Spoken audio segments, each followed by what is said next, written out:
አባት ለልጆቹ እንደሚራራ እግዚአብሔርም ለኛ ይራራል አይልም እግዚአብሔር ቃል። እግዚአብሔር እኮ ከአባት በላይ አባት ነው። እኔና እናንተ ለልጆቻችን እንዲህ ማሰብና እንዲህ ማሳረፍ ከቻል እግዚአብሔርን በአባትነት እንዴት ተጠረጥሩታላችሁ? የሚበልጠውን የሰጠን እግዚአብሔር የሚያንሰውን እንደማይከለክለን ስለምናውቅ ነው። ስጋውን መብል ደሙን መጠጥ አድርጎ የሰጠን እህል ለብስ እግዚአብሔር ለዚህ ሳይታመን ይቀራል? ዘመድ የለኝም ብላችሁ ሆዳ ይባሳችሁ። እግዚአብሔር ከዘመድም በላይ ዘመዳችሁ እኮ ነው። እንኳን ሥላሴ ስለእናንተ ዳግመኛ ምጥ ይዘኛል ያለውን ጳውሎስን አታስታውሱ? እንደ ከዋክብት የሚበዙ ዘመዶቻችን እኮ አሉ። ዘመድ ተወኝ፣ ደጋፊ አጣው፣ ተመልካች አጣው ብላችሁ ለምን ሆድ ይብሳችኋል? ለምን አንገታችሁን ቅብር ያደርገዋል? ግድ የላችሁም፣ እግዚአብሔርን እመኑት። ምን ነው በሲባጎ ትታነቃለህ? ምን ነው በረሃ ለበረሃ ትንከራተታለህ? ምን ነው ሱስ ውስጥ ትገባለህ? አባት እያለ አባት እንደሌለው ደጋፊ እንደሌለው ለምን ትቅበዘበዛለህ? ዝም ብሎ ጭንቀት ብቻ፣ መናወዝ ብቻ፣ መድኃኒት መዋጥ ብቻ፣ የጎደለንን ነገር መቁጠር ብቻ።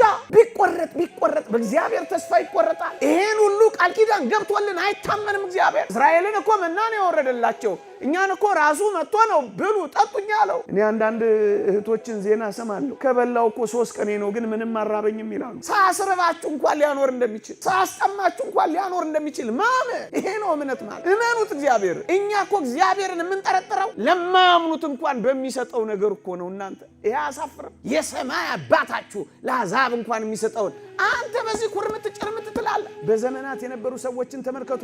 በእርሱ አምኖ ያፈረ ማን ነው ይላል ነብዩ ሲራክ። ማን አፍሮ ያውቃል? እናንተ ጽድቁንና መንግስቱን እሹ ሌላ ሁሉ ይጨመርላችኋል ይላል። ጭማሪ እኮ ነው ይሄ፣ ዳረጎት እኮ ነው ይሄ። እስኪ ሞክሩትና ጣጥሙትና ፈትሹትና ራሳችሁ ለሌላ ሰው ማስተማር ጀምሩ። ለምንድን ነው የምትወዳደሩት ከሌሎች ጋር? በመጠን ኑሩ። በመጠን የሚኖር ሰው አይጨነቅም። ለዚህ ነው ንዑድ ክቡር የሚሆን ጳውሎስ ማትረፍንም አውቃለሁ መጉደልንም ተምሬያለሁ፣ ኑሮዬ ይበቃኛል ማለት ማትረፊያ ነው የሚለው። የዕለት ጉርሴን የዓመት ልብሴን ካገኘው ይበቃኛል፣ እሪቴን ኢየሱስ ክርስቶስ ካደረኩት ይበቃኛል። ለማጌጥ ለማሸብረቅ ለምንድን ነው መከራ የምትበሉት? ዓለም መጀመሪያ ሜካፕዋን ከዛ ውበታችሁን ነው የምታጠፋው። ዓለም መጀመሪያ ሳቋን ከዛስ ደስታችሁን ነው የምትወስደው። ዓለም መጀመሪያ ቡረቃዋን ከዚያስ ለቅሷችሁን ነው የምታመጣው። ይበቃኛል ካላችሁ ታርፋላችሁ። ከሰው ጋር አትወዳደሩ። ምክንያቱም ኑሮዬ ይበቃኛል ብላችሁ ስለምትኖሩ። ጭንቅ አትበሉ። እናንተ ተረጋጉና ስከሩ። እግዚአብሔር የእውከት መንፈስ አልሰጠን፣ የመረጋጋት መንፈስ ነው የሰጠን። በዓለም ምኞት በአይን አምሮት አትቃጠሉ። ባላችሁ ነገር አመስግኑ፣ በሌላችሁ ነገር አትጨነቁ። የሚያስፈልጋችሁ ከሆነ እግዚአብሔር በጊዜው ጊዜ ያደርገዋል ብላችሁ አስቡ። ስለ ትዳር በማሰብ እንዳይከብድባችሁ አትጨነቁ ነው የሚለው። እግዚአብሔር በሚሰጠው ጊዜ ይሰጣል። አትጨነቁ። መጨነቅ የበታችነት ስሜትን ይፈጥርባችኋል። ምንም ግን አትጨምሩም፣ ብዙ ነገር ግን ይጎልባችኋል። የወንጌላችን ትልቁ ተልእኮ ስጦታ ነው። እኛ እንኳን የዳነው በስጦታም አይደል። ወንድምህ ተራቅቶ አንተ በተመቹ ኮንፈርቶች መካከል ብትምነሸነሽ ምን ያደርግልሃል? ክርስቶስ እርቃኑን ወድቆ አንተ ብታጊጥና ብታሸበርቅ ምን ይጠቅማል? ተደጋገፉ። እንደውም አባቶቻችን መጽሐፍ የጧት ለማኝ ለማታ ለማኝ ያጉርስ ይላል። 3 የምትበሉ 2 የማብላት ልመዱስ። ይዛችሁ ውጡ ቁርሳችሁ፣ ይዛችሁ ውጡ ምሳችሁ። ዝም ብሎ ወንድሜ ነው፣ ዝም ብሎ ወገኔ ነው። ምንድነው ይሄ? አንድ ድሃ ይኖራ በሳምንት የምታስበው በወር የምታስበው አለ። ገንዘብን ወደ ሰማይ ላከው። የምትሰጡት እንኳን ብታጡ ፍቅር ደግፈው፣ አይዞ በለው፣ አበርታው። ሱሳይድ በዛ ምን በዛ እና እኛ ሳንሰራ ላይ በዛ ነው። ምን አረግንኛ? አመት ባል እየጠበቅን በበሬ ብናንበሸብሻቸው ምን ቁም ነገር አለው? አመት ሙሉ አስርበናቸው። ጠንክራችሁ ስሩ፣ ብረሩ፣ ውጡ፣ ውረዱ። አውቃለሁ የማይመቹ ሁኔታዎች ይኖራሉ፣ ግን ግድ የላችሁ። ዛሬ እንጀምር፣ ነገ ይሳካል። ተስፋ ማይቆርጡ ማይሰደዱ፣ ሳኡዲ ድንበር ላይ ማይገደሉ፣ ደማቸው ማይፈስ ከኛ ጋር መኖር የሚፈልጉ በመንፈሳዊ ህይወትም በስጋዊ ህይወት እናስተናግዳቸው ይኖራሉ። ጭንቀታቸውን እናቀልላቸዋል። ሳንጎራረስ ሳንደጋገፍ፣ እንደው መመጻዳደ በመኪና ሸር እያሉ ማለፍ ነው። በቪላ ቤት ማስቀናት ብቻ፣ በጨርቅ መቀማጠል ብቻ፣ በሜካፕ መኖር ብቻ። ይሄ ክርስትና ነው። $8 ቢሊዮን ለሜካፕ አወጡ ብላችሁ ለምን አውሮፓውያንን ታሟቸዋላችሁ? እኛስ ከዛ በላይ ቅምጥልነት ላይ አይደለንም። እሰይ ነጋ ላመሰግን ነው። እግዚአብሔርን በአባትነት እንዴት ተጠረጥሩታላችሁ? ይህንን ወንድሜ ፊቴ ስላለ ከእግር ጋር አንስቼ ብድግ ባረገ ጥሩ ስሜት ይሰማል፣ ኮንፈርት ይሰማል፣ ምቾት ይሰማል። እንደውም ማሳሰቢያ ያበዛ ጠበቅ አድርገኝ እንዳትለኝ አይለኝም። የኔን ቤቢንስ ብድግ አድርጊያት ብሸከማት ምን ነው ብታረገው? ትከሻዬ ላይ ለጥ ነው የምትለው። ምናልባት እንደ እከም ለሽ ልትል ትችላለች ነው አይደለም? ይኸውላችሁ እንዳደገ ሰው መመሪያ መስጠት እጆቻችንን ይዞን እንዲመራን ሳይሆን እጁን ይዘን እንድንመራው ስለምንፈልግ ልጆች መሆን ስላልቻለን እኮ ነው ወገኖቼ። መተኛት አልቻልንም። ክንዶቹ ላይ መጣል አልቻልንም። ኃይሉ ላይ መጣል አልቻልንም። ልንመካበትና ልንተማመንበት አልቻልንም ወገኖቼ። ያን ሕፃን ሰምታችሁት የለ? በሆነ በጣም በሞትና በሕይወት መካከል ባለ በሚጥል ቦታ ላይ አንድ ሰው ይዞታል እና በጣም ተመችቶት ያኮርፋል። ግን በጣም አደጋ ሊያመጣ የሚችል ቦታ ነው። ይሄ ልጅ በጣም የተመቸው ለምንድን ነው ተብሎ ሲጠየቅ ለካ የተሸከመው ምኑ ነው? አባቱ ነበር። ወገኖቼ በአባታችን እጆች ውስጥ እንዳለን ታስባላችሁ? ለዛ እኮ ነው የምንጨነቀው። እስኪ ልጠይቃችሁ፣ በእናቶቻችን ማህፀን እያለን ደማችን ሳይረጋ አጥንታችን ሳይሰቃ ገና ያኔ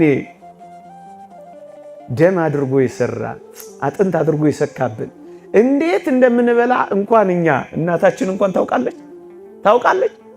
ሰው ሁሉ ሊረዳው በማይችለው ጨለማ በሚመስል በዚያ ህይወት ውስጥ እኛን ሰው ያደረገን ማን ነው? እኛ በማናውቀው ዓለም ውስጥ እንኳን እግዚአብሔር እኮ አኑሮናል። እውነት አስብ። እናትህ እንኳን ሳታውቅህ እናትህ ሥላሴ ያውቀዋል። አባትህ እንኳን ሳይረዳህ አባትህ እግዚአብሔር ያውቀሃል። በዚያ ጥልቅ ጉዳይ ውስጥ እንኳን እግዚአብሔር ማኖር ከቻለ ዛሬ ህይወት ዘርተህ መንቀሳቀስ እየቻልክ እግር እጅ ኖሮ ማሰብና መመዘን እየቻልክ እግዚአብሔር ይተወኛል ብለህ እንዴት ታስባለህ? አትጨነቁ። እማንጨነቀው ስለኛ በርግጥ የሚያስብ እግዚአብሔር ስላለ ነው። አንደኛ። ሁለተኛ ለምንድን ነው በጣም ማንጨነቀው ካላችሁ የሚበልጠውን የሰጠን እግዚአብሔር የሚያንሰውን እንደማይከለክለን ስለምናውቅ ነው። እውነት አስብ። የሚበልጠውን ሰጥቶናል አልሰጠንም? ይኸውላችሁ በምትበሉትና በምትጠጡት ወይም ስለ ሰውነታችሁ በምትለብሱት አትጨነቁ። ነፍስ ከመብል ሰውነትም ከልብስ አይበልጥምን ይላል። ወገኖቼ ነፍስን የሰጠ መብልን አይሰጥምን? ቁርበትን የተከለ ሰውነትን የፈጠረ ልብስን ይነፍጋልን? እግዚአብሔር ለሚበልጠው ከታመነልህ በሚያንሰው ነገር መጠርጠር ይገባሃልን? ፍጠረኝ ሳትለው ፈጥሮሃል። ካለመኖር ወደ መኖር አምጥቶሃል። ያላሰብከውን ነገር አምጥቶ ሰጥቶሃል። በጸጋ አክብሮሃል። ታዲያ ፍንጥሬ ኩባያ ውሃ እኔንና አንተን ይነፍገናል? ለዚህ እኮ ነው አይበልጥም ወይ ይላል። የሚበልጠውን ከሰጠኋችሁ የሚያንሰውን ነገር እነፍጋችኋለሁ ወይ እኮ ነው የሚለው ወገኖቼ። ለሚበልጠው የታመነልን በሚያንሰው ነገር እንዴት ትጠረጥሩኛላችሁ ነው እኮ የሚለን። ለዚህ እኮ ነው ነፍስን የሰጠ ምግብ መስጠት ይሳነዋል ወይ? አንድ ደግሞስ ስጋን ከአራቱ ባህሪያት አዋህዶ የፈጠረ ልብስ መስጠት ያቅተዋል ወይ? ሳትጠይቀው የሰጠህ አይደለምን? ሳትለምነው ያመጣህ አይደለምን? በሚያንሰው እጅግ ዝቅ ባለው ነገር አምላክህን ልትገምተው ይገባልን? ደግሞስ ስጋን አስነስቶ ነፍስን አዋህዶ ኋላ በመንግሥተ ሰማያት እጅግ መንፈሳዊ ሕይወትንና ምግብን የሚሰጠን አሁን በምድራዊ ነገር እሱ ይጠረጠራልን? በሚበልጠው ታምኖልሃል። በሚያንሰው ነገር ለምን ትጨነቃለህ? ደግሞስ ስጋውን የቆረሰልህ ደሙን ያፈሰሰልህ ራሱን የሰጠልህ ከዚያ ወዲያ ያለውን ነገር እንዴት ይነፍገኛል ብለህ ታስባለህ? ከሰማይ የወረደው ለአንተ ነው። መስቀል ላይ የቆመው ለእኛ ነው።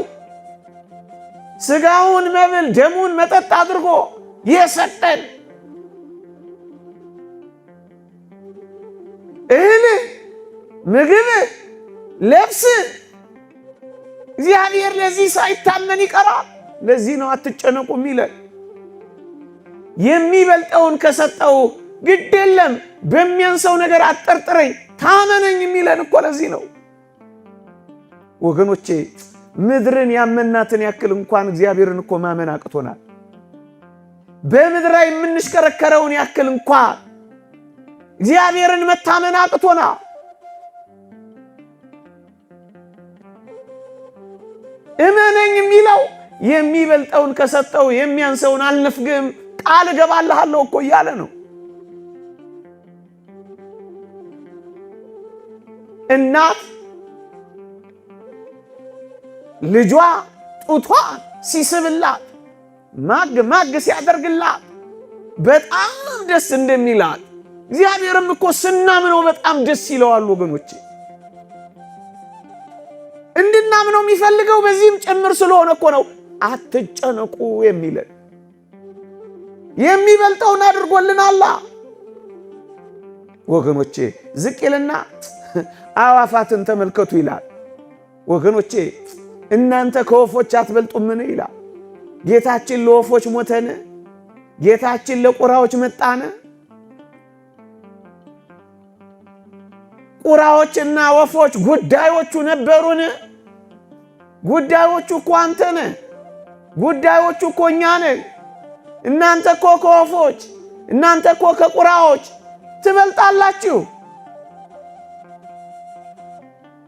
ግዛን የሌላቸው ፍጥረታት በሙሉ ሕያዋን ካደረጋቸው ለእናንተ የሚነፍጋችሁ ነገር ስላለ ትጠረጥሩታላችሁ ነው እኮ ሚለን። አዕዋፋትን ተመልከቱ ሚለን እኮ ይህንን ነው። ከተፈጥሮተ አዕዋፍ ተፈጥሮተ ሰብእ አይበልጥም ይላሉ ሊቃውንት። እኛ እኮ እንበልጣለን። በምድር ላይ ለሕያው እግዚአብሔር እንደ ሰው ያለ ማን አለ? ወፎችን ካልተወ፣ ጫጩቶችን ካሰበ፣ ቁራዎችን ከመገበ ወገኖቼ እኛን እንዴት ይተወናል ብለን እናስባለን? በዚህ አለማመን ራሱ ከባድ አይደለ እንዴ? ያቺ ንጓለ ቋውት የምትባል ታሪክ ሰምታችኋት ይሆን? ነሐሴ ላይ ቤተክርስቲያን የምትሰብካት ቁራ ልጅ ትወልዳለች። ልጅ እንደወለደች ልክ ስትወልዳት በጣም ላባ የሌላት ምልጥልጥ ያለች አይን የሌላት ምንም ነገር የሌላት አስፈሪ ድቡልቡል ነገር ትመስላታለች። ከዛስ እናቶዬ እቺማ ልጅ አይደለችም ብላ በራ ትሄዳለች። ምን አይነት እናት ነች እንዳትሉና ምን ታርግ ደንግጣ እኮ ነው። ከዚያስ አይን የለው ሄዶ አይበላ ገና አይኑ ሞጭሟጫ ነው። ክንፍ የለው አይበር ምን ይስራ? እግር ገና አላወጣ አይድህ ማን አለው ለዚህ ቁራ? ወገኖቼ የምንበርበት እግር እንኳን ባይኖረን እንዴት የታመነልን አምላክ እንደሆነ ቤተክርስቲያን የምታሳየን በዚህ እኮ ቁራ ነው ወገኖቼ። ጉልበት የለው አይፎካከር ገና የአንድ ቀን ጫጩት ነው። ኃይል ኖሮት እንዳይቀማ ትር ብር እንዳይ ገና ከምድር አልተነሳ ወደ ከፍታ አልገባ። ዘመድ አዝማድ የለው ብቻውን ነው። እናቱም ጀርባውን ሰጥታው የበረረች ናት። ታዲያ ለዚህ እውር አሞራ፣ ለዚህ እግር ለሌለው ቁራ፣ ለዚህ ጉልበት ላጣ መናኛ ማንም ያኖረው ይመስላችኋል? ማንም ያኖረው ይመስላችኋል? ወገኖቼ ዘመድ የለኝም ብላችሁ ሆዳ ይባሳችሁ። እግዚአብሔር ከዘመድም በላይ ዘመዳችሁ እኮ ነው። ከወንድም በላይ ወንድም ነው። ከእህት በላይ እህት ነው። እንደ ደመና የከበቡን ቅዱሳን አሉን። ስለኛ ምጥ የሚያዙ እንኳን ሥላሴ ስለናንተ ዳግመኛ ምጥ ይዘኛል ያለውን ጳውሎስን አታስታውሱ? አልገባንም እንጂ እንደ ከዋክብት የሚበዙ እንደ አሸዋ የሚሰፉ ዘመዶቻችን እኮ አሉ። ዘመድ ተወኝ፣ ደጋፊ አጣው፣ ረጂ አጣው፣ ተመልካች አጣው ብላችሁ ለምን ሆድ ይብሳችኋል? ለምን ጭንቀት ይገባችኋል? ለምን አቅል ያስታችኋል? ለምን አንገታችሁን ቅብር ያደርገዋል? ብቻችሁን እንኳን ብትሆኑ መብረሪያ ክንፍ ብታጡ መመልከቻ አይን ባይኖራችሁ መመከቻ ጉልበት ባይኖራችሁ እርጅና ቢጫናችሁ ግድ የላችሁም። እግዚአብሔርን እመኑት። ያስርባችሁ እንደሆነ እዩት፣ ያስጠማችሁ እንደሆነ ፈትኑት። ምን እንደሚያደርግ ታውቃላችሁ? ያ ጫጩት ሲወለድ የሚያጣብቅ ነገር አብሮ ይዞት ነው የሚወለደው። ስቲኪ የሚያጣብቅ ነው።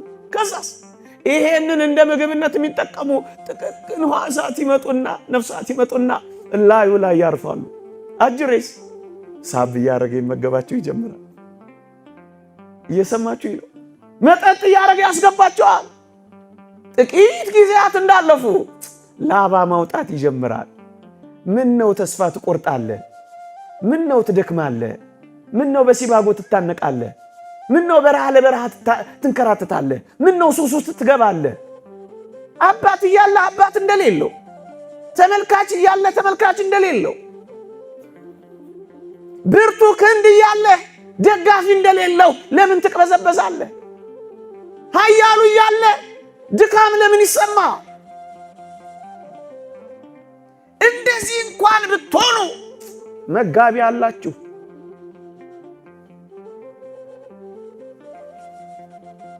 አጉራሽ አላችሁ፣ አልባሽ አላችሁ፣ መካች አላችሁ።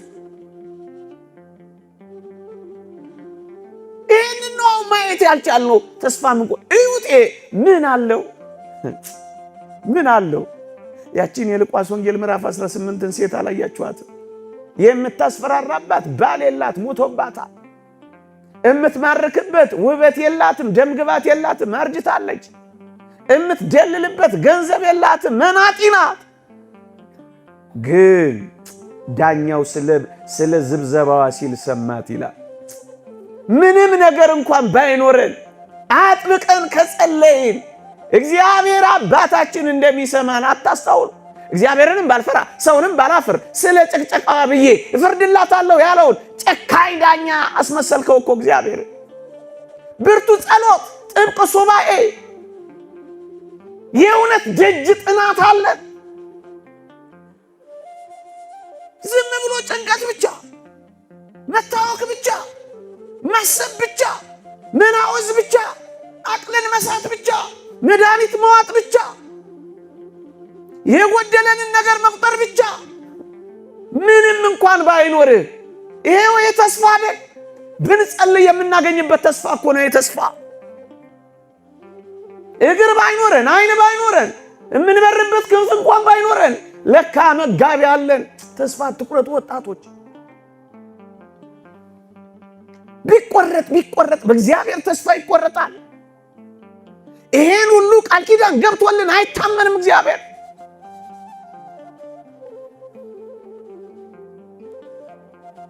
ከዛስ ሳብ እያረገ መብላትና መጠጣት ሲጀምር ፀጉሩም ሲመጣ፣ ላባውም ሲመጣ፣ እግሩም ሲመጣ፣ አይኑም ሲከፈት እናት ወዬ ምን ታደርጋለች? ይሄማ ልጄ ነው ብላ በራ ደርሳ ከተፍትልለታለች። ምን አይነት እናት ነች? ሁለተኛ እንደማት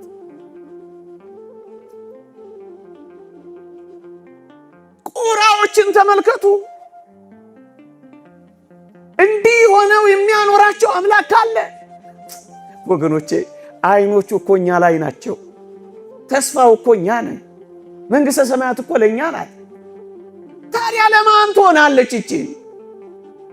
ቁራዎችን ተመልከቱ፣ አበቦችን ተመልከቱ። ጎተራ የላቸው፣ እርሻ የላቸው፣ ማሳ የላቸው። እሱን እኮ ነው የሚለው ይሄ ወንጌል። የላቸው ግንስ የሰማይ አባታችሁ ይመግባቸዋል። አንተ ከወፎች ታንሳለህ። ይበራሉ ብቻ፣ እግዚአብሔር ይመግባቸዋል። አንተ ብረር እንጂ። አንተ በሃይማኖት በእምነት ውጣ እንጂ ሳይመልስልህ ከቀረ ይኸው እዛ በመጽሐፈ ነገሥት ላይ ዝናብን ሳላዘንብ የሰማይ መስኮትን ባልከፍት ብሎ እኮ ቃል ኪዳን ገብቶልሃል። ቃል ኪዳኑን ለመጠመቅ አንተ ብረር እንጂ ለምን ትጨነቃለህ? አትጨነቁ። እሰይ ነጋ እሰይ ነጋ ላመሰግን ነው።